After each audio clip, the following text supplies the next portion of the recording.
Let it. No.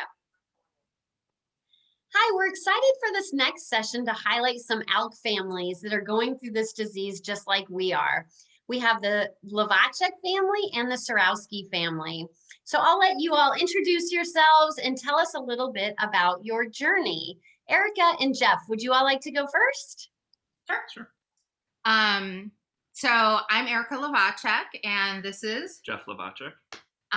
We live in Chicago, and our journey with lung cancer started back in September of 2017. We were just living life with our family, enjoying everything, and I wound up having a nagging cough and some back pain, and kind of similar to a lot of people's story, but the back pain got really bad where I landed in the hospital, and I had a 10-day stay, and I left with a stage 4 lung cancer diagnosis. I was 42, had 2 young kids at home, 9 and 7, and just completely devastated and in shock. How could this happen? I have no risk factors for lung cancer, and just trying to figure out our new normal. And how old are your kids? So now they are 13 and 12. And Jeff, when Erika got the diagnosis, how was that for you? I mean, it was completely shocking. Kind of overnight changed everything.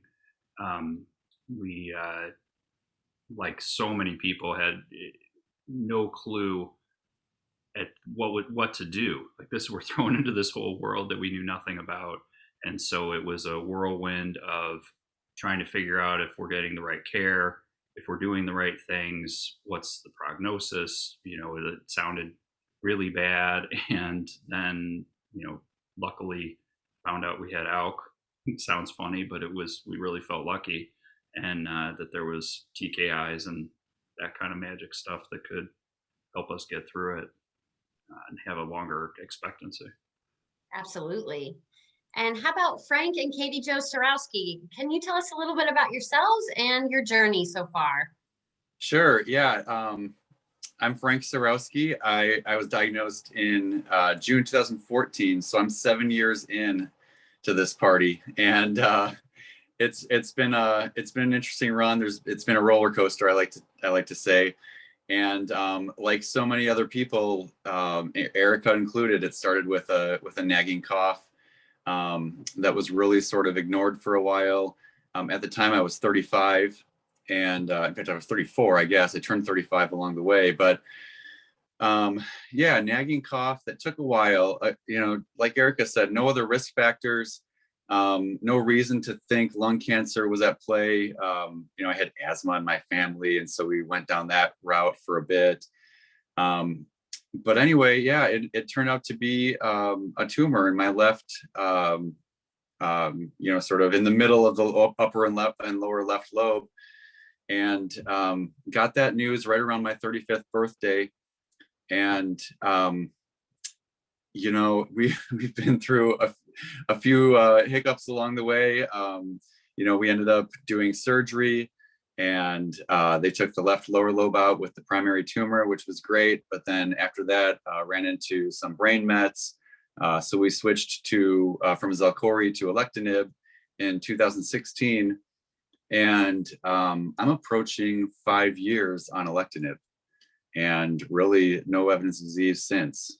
So we're excited about that. I'm excited about that. You are too, right? Yes, we really like just cruising. Cruising's better than cruising's than better bruising, than yeah, that's the nouns. So but yeah, we have 3 kids. When I was diagnosed, they were 2, 4, and 6, all boys. And we just spent the morning with our now 13-year-old at soccer camp. And so we got to see him play, and he got the MVP goalkeeper for the camp. So we're super proud of him. Nice. That's awesome. Katijo, when you got the diagnosis of Frank's ALK disease, how did you handle that? Honestly, the first diagnosis was the carcinoid tumor. And that's when So I am a nurse and I'm huge on second opinions. And we had a friend of ours who really helped push us for that second opinion, which was life-changing for us. And just, I was thinking, oh, this is the end of the world that he has this carcinoid tumor, but really like we would probably take that any day, right? Knowing now what we know, but just having the diagnosis of ALK, that to me was like the lung cancer, like jackpot, I guess you could say. Just having an actual answer, having a plan, because we went through this whirlwind of 1 month of just waiting and waiting and waiting. And before that, like Frank said, it was like 6 months of him coughing, and I would be like, go to the doctor, and he's like, I'm fine. And that husband wife kind of like back and forth like kind of thing. Yeah.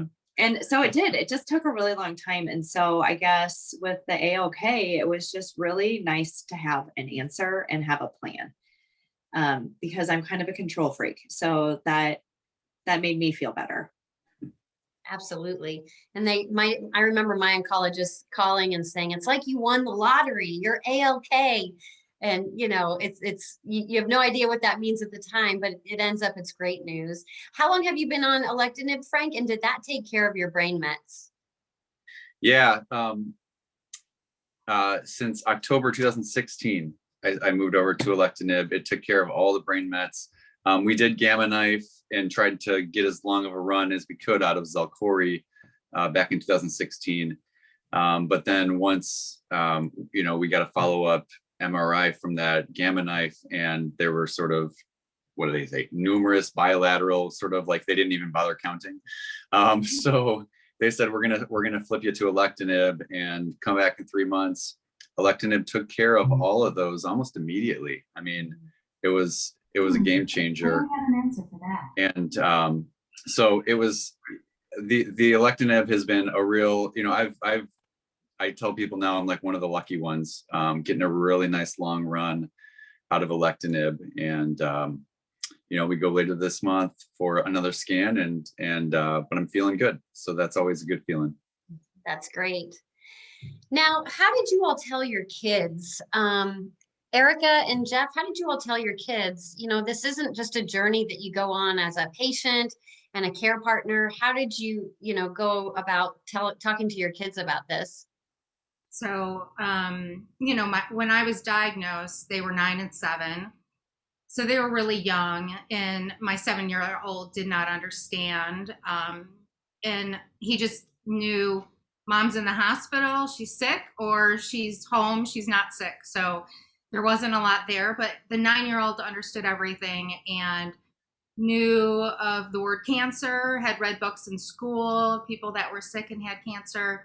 So she knew that I was really sick. And we decided pretty right away that we were just going to be honest and open and do it at an age appropriate level, but tell them what I have and what it means, and on their level. And we kind of have stayed that way the whole time. When I was diagnosed, I was really sick, and I was really sick for a long time. And I was on a lot of narcotics. It took me, the back pain that I had was a tumor on my T3 bone that had to be like emergency radiated because it was encroaching on my spine. So they saw me sick. So there was no hiding it. There was no, I didn't even have the option to hide it.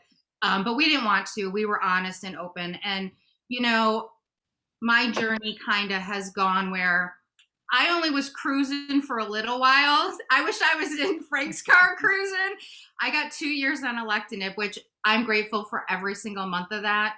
But I did only get 2 years, and everyone's journey is so different, right? People are on alectinib for 8 years. Some people are on for 5. Some don't get 3 months on it. So I got 2 years on alectinib. And during that time, I was, once I got off the initial really sick, I was just living life to the fullest and doing everything I possibly could do. So then things are great. They think I'm fine. But then, I progressed again, and I acquired the 1196M mutation. I had hundreds of brain mets in my head. and I was symptomatic again. And so they saw me sick again. And I started lorlatinib, and that was great. And I got 20 months on lorlatinib and just recently progressed again. So I still have the 1196M, but now I have the G1202R. And so I recently started chemo. So mom has been very sick again. This is probably the best I've been in the last 2 months, but I was really sick. And so they see me sick again. So there is no hiding it for them. And I think that, you just do the best you can and talk to them, figure out what your family needs to do for your kids and talk to them. And we recently started having them see therapists, and it's really been helpful. Sometimes they have nothing to say to them, but sometimes they have a lot to say. And so that also has helped our family. It's nice that they're able to talk to somebody, and they don't tell us what they talk about necessarily, but I think that's important, because if they're uncomfortable addressing something with us, or just tiptoeing around it maybe, or have questions that they don't feel like we can answer, it's been really helpful to have that. That's great. Erika and Jeff, you have also going on this journey. You have started this amazing organization. And can you tell us what made you start this, and tell us a little bit about it? Yeah. So, since the whole cancer journey started, everyone talks about your bucket list, and, I've always thought about my bucket list, but I've never really, written it down and got serious with the bucket list. And so now we're serious with the bucket list and doing things, and starting my own nonprofit was on my bucket list once I got the diagnosis and realized how underfunded lung cancer research is, and how we just don't have the dollars, the stigma, everything, you name it. And so, I very much wanted to do things that I'm in control of, right? We're not in control of so many things with this disease.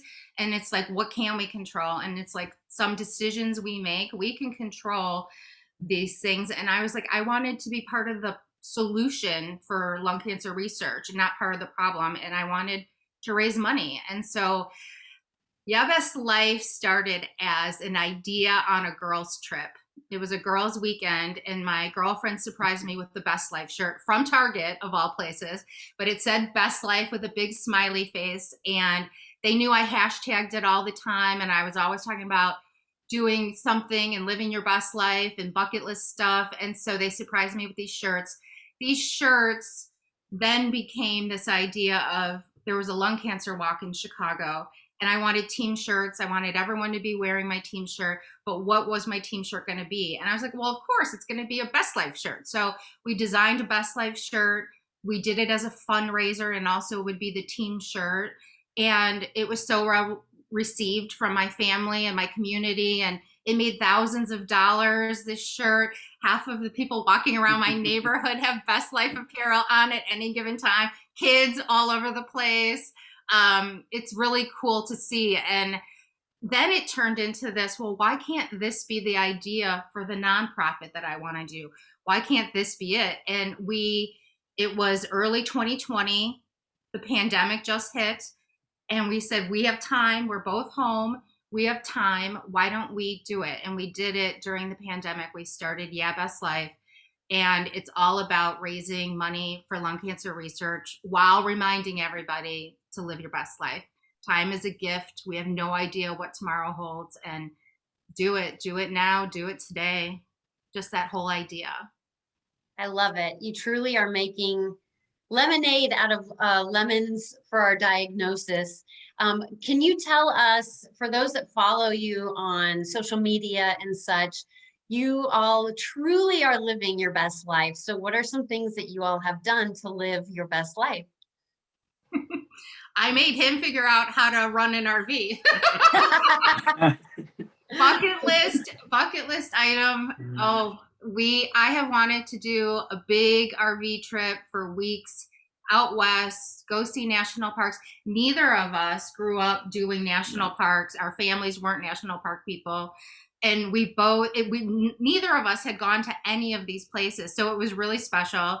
We spent a month watching YouTube videos of how to manage an RV and drive an RV and run an RV. We found an RV, we rented an RV, and we went on a 22-day trip out west visiting 9 national parks. I mean, it was Badlands, Tetons, Yellowstone, Bryce Canyon, Zion, Canyonlands, Capitol Reef, Arches, Great Sand Dunes.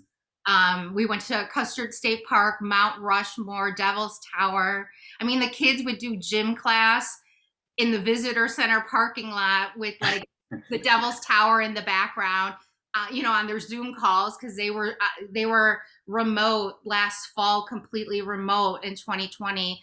And so he figured out how to rig the RV to get Wi-Fi almost anywhere we went. They only missed 2 days of school in 22 days. It was amazing. So just like that kind of stuff that I would have said, we'll do it next year. We'll do it in 5 years. I would have put it off, even though I wanted to do it. Just the idea of just do it. That's great. I love it.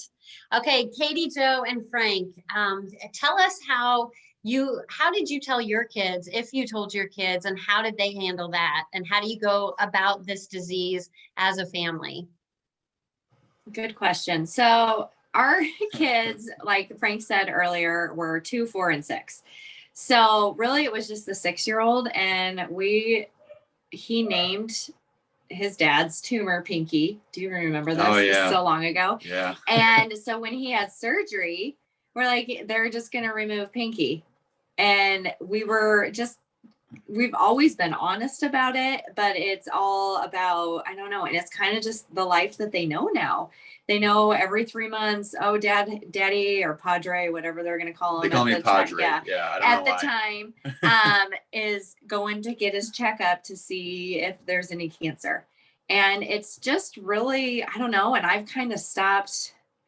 I'm going to be honest. I'm kind of over it at the appointments, and I just kind of send Frank now. He just goes because. Well, I don't know if we talked about this, but we live in Omaha, Nebraska, and so the second opinion that Katijo mentioned at the top of this was at Mayo Clinic in Rochester, Minnesota. It's a 5-hour drive for us.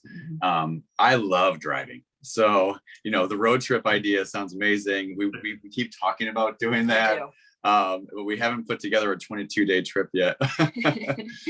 But yeah, so every 3 months I'll do a 5-hour drive, and sometimes I'll do it, just get up at 5 in the morning. I'll hit my scans at 10, and I'll get 30 minutes with Dr. Levin Tacos at Mayo Clinic, and I'll hit the road and get home by 10 o'clock that night. So it's a long day, but anyway, with the kids, we've always kind of kept it light. Like I said, we're in a lucky spot right now to where we haven't had to cross many tough bridges with them. They saw me after surgery, but they were still pretty young, Well, in the surgery also, we had a lot of positive energy around it. It offered us a lot of hope. It was something that we saw closer to a better life for Frank and for, us as a family. And so it was a positive thing. And just as a caregiver with the traveling back and forth, it was so stressful for me to find somebody to watch our kids and organize all the chauffeuring, I'll say, for all the sports. We have 3 boys, especially now that they're older. And so for me, that is something that I was kind of like, okay, I think it's time for me just to step back while we're smooth sailing. Now in the beginning, I was there for absolutely everything. She's a nurse. Yeah. She's a nurse, so she's a good second set of eyes and ears. When they told me I was stage 4, I was like, all right, what's the next step? And I looked over my shoulder and she was crying. I was like, why are you crying right now? I was like, we just figured out what's going on. That's the best news, right? So I think just kind of having maybe an overly positive attitude, maybe being naive about a lot of things, has helped me along the way too, and just expected the best. You know, everybody's different, but that's helped. Another thing, you know, Katijo mentioned surgery, and I didn't say this at the top, I don't think, but I was stage 4 at diagnosis. I had lesions on my ribs and vertebrae, and also some lymph nodes. But Mayo Clinic, seeing a kind of 35-year-old person with no other risk factors, was willing to say, let's give you the TKI and see how it goes. And if you have a good response to that, we'll consider surgery. But like, let's just cross that bridge if we get that good response. And so this comes up every once in a while on the ALK Positive forum about late stage surgery. And it is something that I think can benefit a lot of people. It's a big surgery, and you have to be able to you know, recover and work through that. So your doctors have to be comfortable with that too. But having a care team that was sort of willing to reach outside the box and say, okay, yeah, late stage surgery is generally not considered, but let's think about why we wouldn't consider that. And for this guy, you know, let's throw the kitchen sink at him, and you know, let's see if we can give him the longest you know, response as we can. And so that's something that we're thankful that we had a care team that was willing to take risks that may or may not pay off. But you know, I think we you know, I don't know, I attribute at least part of my longer run on having an aggressive team willing to take that primary tumor out. So you know, but you got to have some folks who are willing to do that. And I think the circumstances have to be right too. So you know, I don't want to set anybody up for disappointment if they bring that up with their doctor, but it can be done. So anyway, your question was about the kids. No, that's you know, great.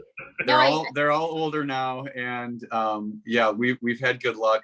But it's funny, Keeland, our youngest, he's like, "Why are you going to the doctor?" Yeah. And I'm like, "They're looking to see if I have cancer. Haven't you been here the last 7 years?" You know, and he's like, "I don't know." Yeah. He's almost 9, so.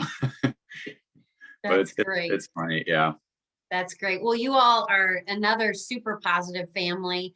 While going down this journey, what are things that you all have done? And I know one of the things is in your backyard that since being diagnosed that you are doing to live your life to the fullest. Yes. Okay. So this is a total perk for me. Frank kind of is like, let's do whatever we want.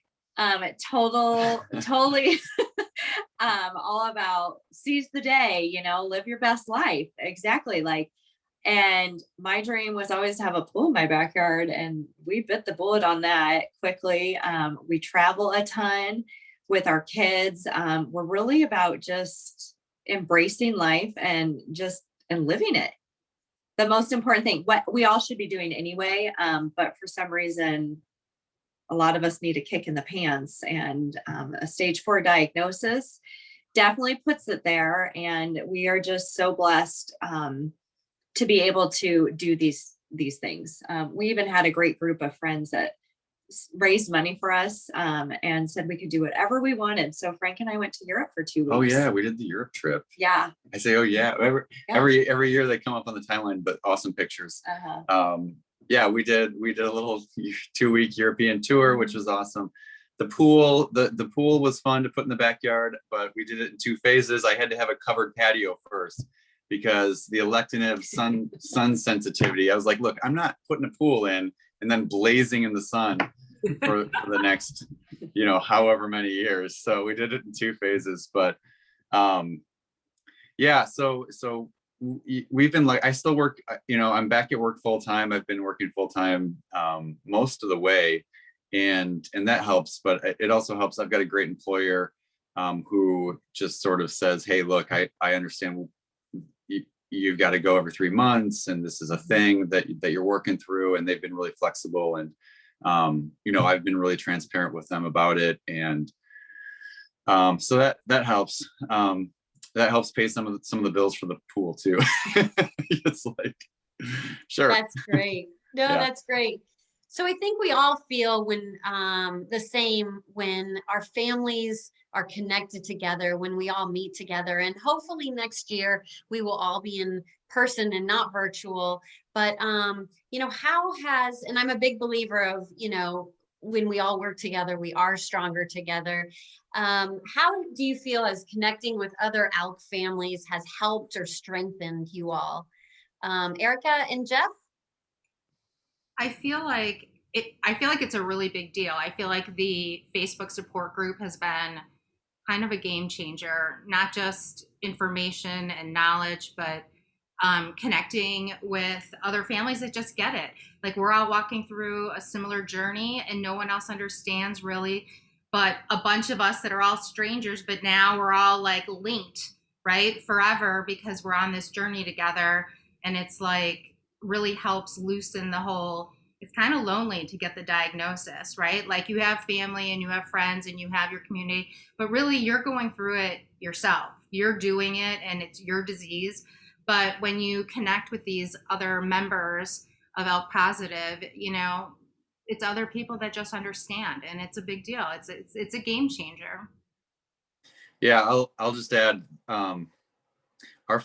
we went to the Longevity Hope Summit in, I don't know, 2015 or 16, something like that. And it was just so refreshing to run into other lung cancer patients and their families, who you could have a conversation with that you can't have with even your best friends in life. They just sort of don't get it in the same way, even if they want to. And so to be able to swap stories about, what you're going through and compare notes with people on the site, or just in that live venue, it was amazing. It was amazing. I mean, we came back so energized. I think at that point we hadn't met anybody with lung cancer. And so, just making those connections is kind of an important way to stay plugged in, compare notes.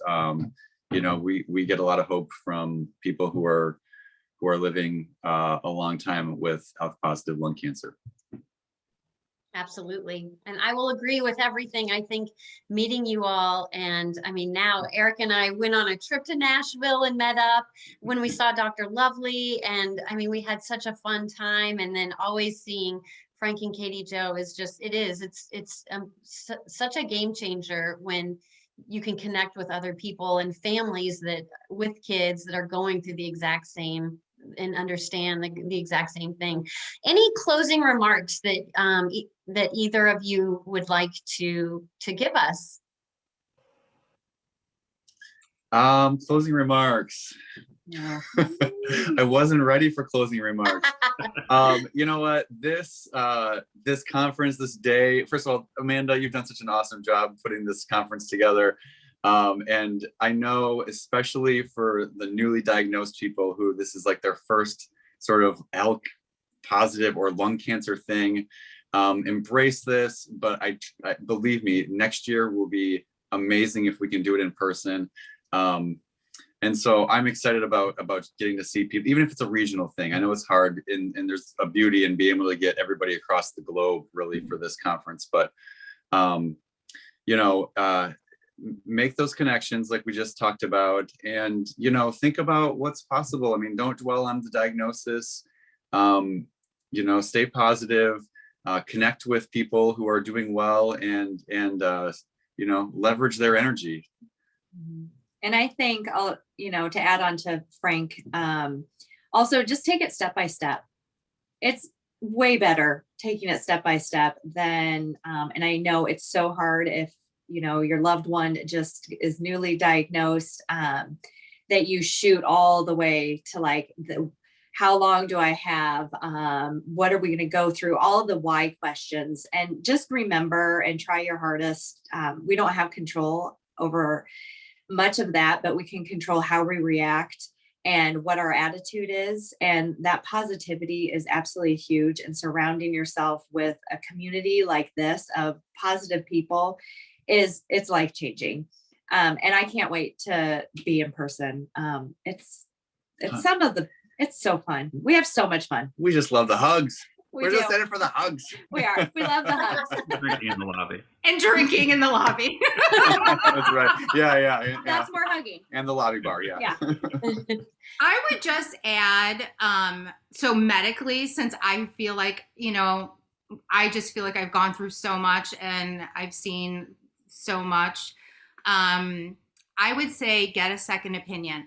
If your gut tells you something's not right, your team's not making good decisions, or you questioning that decision, you're probably right.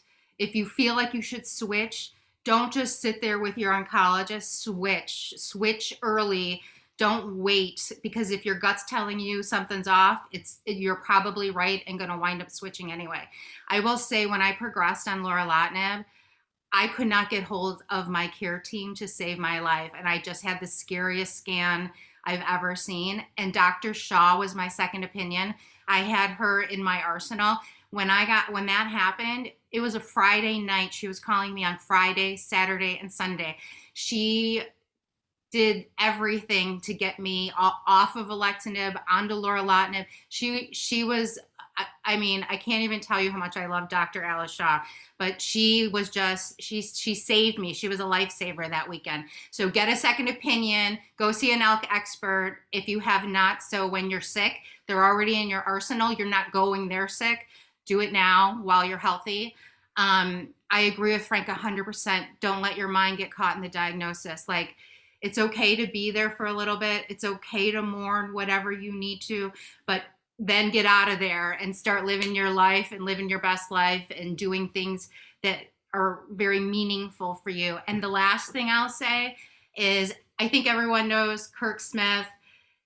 When I was newly diagnosed, I was sitting in a waiting room for an appointment as a new patient, scared, and I opened a magazine and I read an article that was Kirk Smith was featured, and he was quoted in the article saying, "Don't waste your cancer." And that's why I started Yeah Best Life.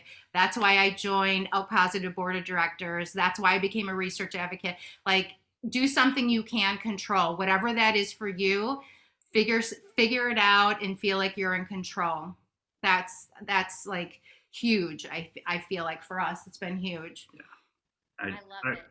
I'd also like to add, let people help. That's been the most amazing thing to me of all of this, is how great people are, family, friends, your community from the get-go, and they have supported us, and they're willing to, and they want to help. Sometimes it's hard to let them do that, and I feel like that's a huge part of this, is to let the community support you. That's great. That's great. Well, thank you all so much for sharing your journeys and your stories with us. And I'm honored to call you all friends too. And it's great to the silver linings of our diagnosis, right? Thank you all so much. This wraps up day one of our ALK Summit. Please get lots of rest and come back energized tomorrow for another really great day. Tomorrow, we're going to be in smaller breakout groups where you get to learn more and you can talk to other ALK survivors, talk to experts. We're also going to have an expert, Dr. Dennis Rebello, talking to us on how to tell your story for advocacy and fundraising efforts. We're excited to have another day, and thanks again to everyone, and thanks again to our sponsors, and we will see you again tomorrow.